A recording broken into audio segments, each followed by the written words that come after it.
PRN Jokowi. Bela, salah pun dibela. Asal dikasih duit. Kan itu. Oh, sama dengan Irma kalau gitu. Iya. Iyalah. Irma sama satu lagi Ngabalin. Ngabalin memang cari hidup di situ. Ngabalin itu. Tuh Bang kemarin, Bang. Makin kencang suara, makin kencang pula setorannya.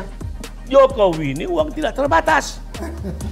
Unlimited. Unlimited ya duitnya, Masya Allah. Kekayaannya nggak tanggung-tanggung. Orang terkorupsi di dunia nomor 3. Kecil uang itu. Bahkan aku dengar di YouTube dari MHWA sudah ada uang 2,63 triliun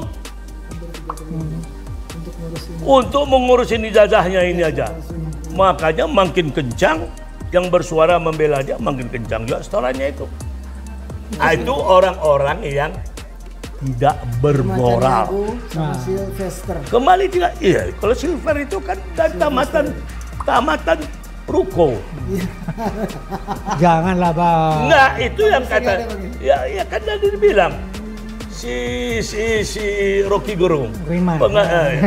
Tamatan ditanya pun nggak ngerti, asal makin kencang suaranya, makin besar pula lah biaya setorannya. Kan jadi gitu Bang? Ya. Mungkin keras. Masa kau nggak tahu lah.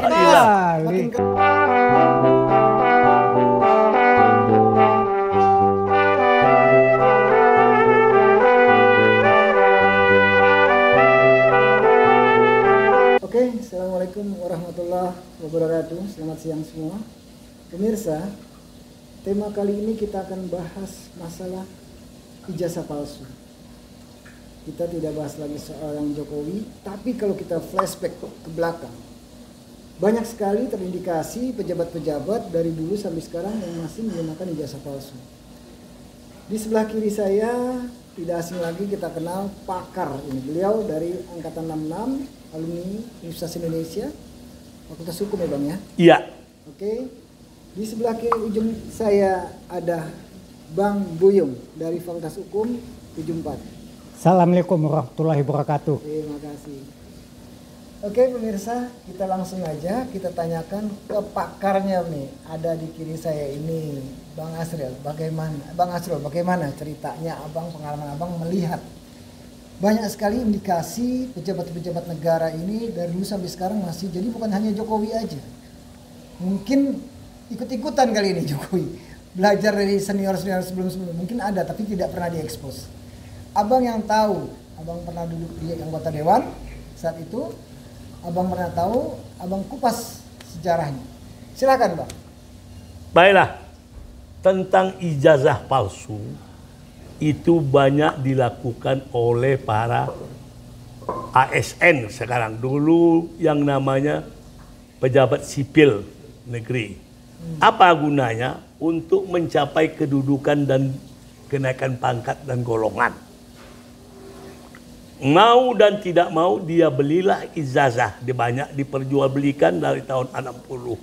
6 itu yang saya tahu di Medan maupun di Jakarta tahun 64 sampai di Pramuka. Ijazah palsu untuk mendapatkan kedudukan dan kenaikan pangkatnya. Itu dilakukan oleh pejabat-pejabat publik.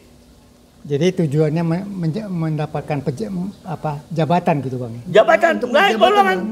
Untuk naik golongan.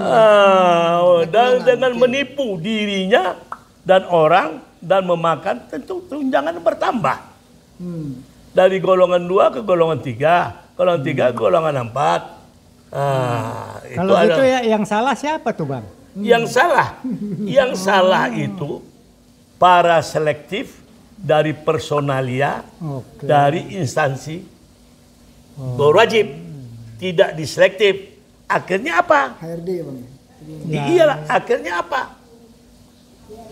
Haji mumpung dikasih duit diam. Samalah sekarang PRN Jokowi. Bela, salah pun dibela. Asal dikasih duit.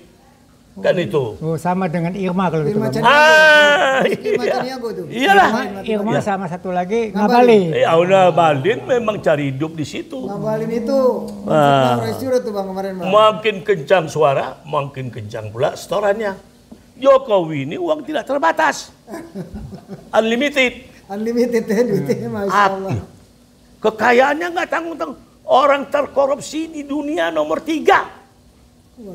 Kecil uang itu. Bahkan aku dengar di YouTube dari MHWA sudah ada uang 2,6 3 triliun hampir 3 triliun untuk mengurusin ijazahnya ini aja. Makanya makin kencang yang bersuara membela dia, makin kencang juga setorannya itu. Itu orang-orang yang tidak bermoral. Sama Sylvester. Kembali tidak, iya. Kalau Silver itu kan dari tamatan ruko. Janganlah Bang. Enggak, itu yang kata. Ya kan tadi dibilang si Rocky Gerung. Tamatan ditanya pun nggak ngerti. Asal makin kencang suaranya, makin besar pula lah biaya setorannya. Kan jadi gitu Bang. Ya. Makin keras. Masa kau nggak tahu lah. Makin keras duitnya makin kencang Bang. Makin kencang. Lihat tuh. Lihat aku bicara. Luar biasa pemirsa. Itu duit. Tapi Irma lebih galak Bang. Oh, dia usir kita, kalau enggak ini pergi aja lu ke luar negeri. Singapura jangan di Indonesia. Inilah Irma ini orang Padang yang jijik aku. Sekampung mah Bang kalau gitu. Nggak tahu aku kampungnya mana. Sekampung nggak apa Bang? Nggak tahu aku Tapi kampungnya di Sumatera mana. Barat Bang ya. Ya. Dulu si Asril Caniago, wartawan senior, diundang ke Jakarta untuk bicara di LSC. Karena ada satu anak PDI yang songor, yang sombong. Namanya anak fakultas hukum juga, dia ada insinyur.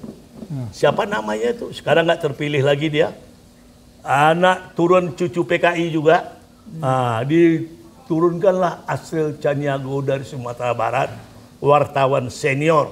Asril Caniago. Dia bilanglah anak ini yang songor dan sombong itu. Dan Emil Salim bisa ditunjuk-tunjuknya begini.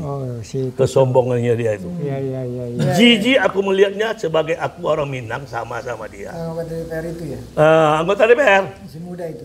Iya. Waduh. Jajis kulihat itu. Aku menghormatin Emil Salim. Berapa zaman tuh orang. Jadi itu tunjuk begitu sangin sombongnya. Sekarang dibongkar oleh Asril. Siapa turunannya dia? Ternyata ada cucunya PKI. Kakeknya PKI Bang. Sebab dia dalam meninjau itu terdiri bermacam tokoh-tokoh politik di sana. Di Padang kan Bang? Di Sumatera Barat. Ya itu dekat meninjau sana. Situ ada Hamka, ada kakeknya, ada PKI-nya. Pokoknya situ bersumber orang politik lah itu. Dia itulah. Padam dibuat si Asril Caniago dia. Ini belum kena lagi sama Asril Caniago. Kumpulin data siapa Irma ini. Apakah bapaknya ada turun PKI? Apakah ibunya Gerwani? Allahu alam. Mudah-mudahan Asril Caniago akan datang ke Jakarta mengumpulkan data-datanya. Insya Allah Bang. Seperti siapa? Arteria Dahlan. Arteria Dahlan. Udah itu. Udah nggak jadi anggota dewan kan sekarang Bang? Apa? Apakah masih di dewan? Enggak, udah check out. Kan? Itulah. PDIP dulu kan? Dia kabarnya apa iya atau tidak dia berhasil disuruh mundur oleh Megawati. Digantikan oleh keponakan Megawati anak Guntur katanya. Apa iya atau tidak nggak tahu. Itulah PDIP. Pokoknya Mega itu absolutely. Apa katanya yang memutuskan semua itu Mega. Termasuk Jokowi ini yang dia calonkan harus persetujuan Mega. Kalau Mega nggak bisa, nggak. Kalau gitu ada kesalahan Mega dong. Oh iya, secara kausalitas. Makanya aku bilang juga sama Panda. Mega tahu dong soal Jokowi ijazah palsu. Masa tidak tahu? Saya tahu, udah tahu. Cuman kan di situ ada faksi. Faksi anak PKI. Itu Dr. Ning, si Oneng. Macam-macam lah itu. Faksi agama Islam. Faksi yang apa tuh namanya independen, nasionalis. Faksi dari IPKI, Partai Kristen, gabung, ada lagi di situ. GMI ormas, nggak salah kau tuh, GMI ormas, ini partai-partai dulu, gabunglah di situ. Jadi yang dominan itu adalah menurut yang dapat informasiku, adik kesayangan aku, almarhum dia, satu-satunya orang PDI yang aku banggakan, aku sayangin, pendek umurnya yaitu Cahyokumolo. Sangat hormat sama aku. Sangat hormat Cahyokumolo itu. Sakit ya Bang, meninggal. Nah, itulah satu-satu anggota PDI, pengurus PDI, kesayangan dari Taufik Kemas. Mendagri Bang ya? Ya. Sampai aku datang juga dia ketemu. Kalau dia tuh sangat hormat sama aku, Cahyokumolo. Satu-satunya, walaupun Panda, kawan aku dari kecil, dari SMP. Panda nama Bang. Ya, akulah mendukung dia untuk moral jadi ketua KNPI demi Cahyo. Banyak disingkirkan orang, Cahyo dibilangnya itu Cina lah segala. Tidak. Bukan Cina Bang ya? Tidak, dia bukan Cina. Bapaknya anggota DPR juga, nggak salah aku di Jawa Tengah. Dia calon dari Pak Rustam Suparjo dari Gubernur Jawa Barat. Iya. Dan ini anak bagus. Suparjo Rustam Bang. Ya, jadi itulah kesayangan aku dan aku hubungan baik. Yang menghormati setiap anytime ku telepon dia jawab, minta waktu, dikasih waktu. Nah, dari dia itulah aku bagaimana menertibkan di Komisi 3 karena calon komisioner KPK pada saat itu Chandra Amzah ngejar-ngejar aku minta tolong. Yang dia takutin itu dah di DPR Komisi 3 itu dari fraksi PDIP. Tolonglah Bang aku Bang. Keluarlah sejarahnya orang Padang. Bolak balik sama aku. Siapa aku untuk menertibkan PDIP ini di Komisi 3? Cahyokumolo. Ku telepon Cahyokumolo, ketemu di Kuningan, di hotel malam. Dia telepon Panda, abang kenal Panda. Oh kenal sekali, udah kecil. Dah, kau terima Bang Asrul. Jam berapa kau bisa terima dia? Kenal lah. Terima. Disitulah aku bertemu sama Panda. Utarakan, tak tolong aku. Ternyata itulah ku berikan pertolongan. Gol penuh lah dia.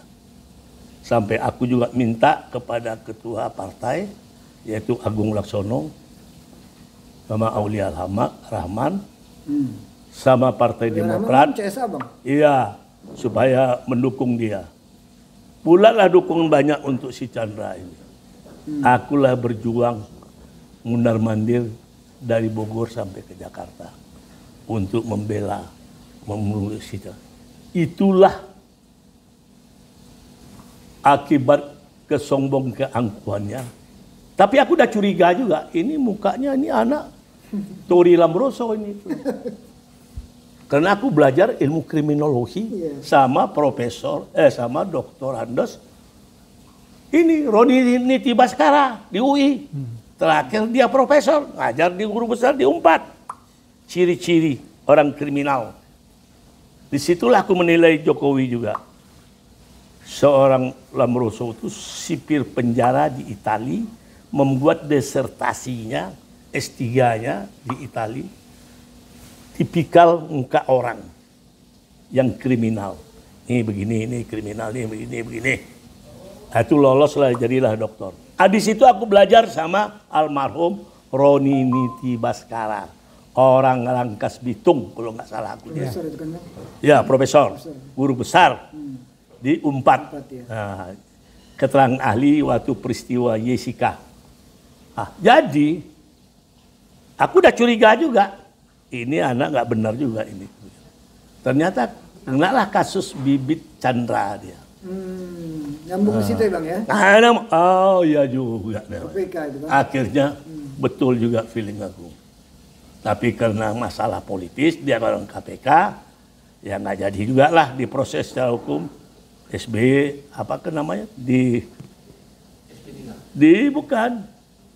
ditutup perkara itu. Sama kalau bibit itu anak buah abang aku, ipar aku. yaitu bekas Kapolda DKI dulu namanya Ritonga. Itu orang baik deh, Bibit itu orang jujur. Nah, katanya pernah di Kalimantan dia. Oleh karena itu, kalau canda aku lihat sesuai dengan ilmu aku yang ada. Jokowi ini aku juga berlihat di situ juga dari matanya aku lihat. Tukang bohong. Kalau topik kemas dari matanya juga apa? Aus kekuasaan. Kalau orang aus kekuasaan, kuasa-kuasa, segala cara dia.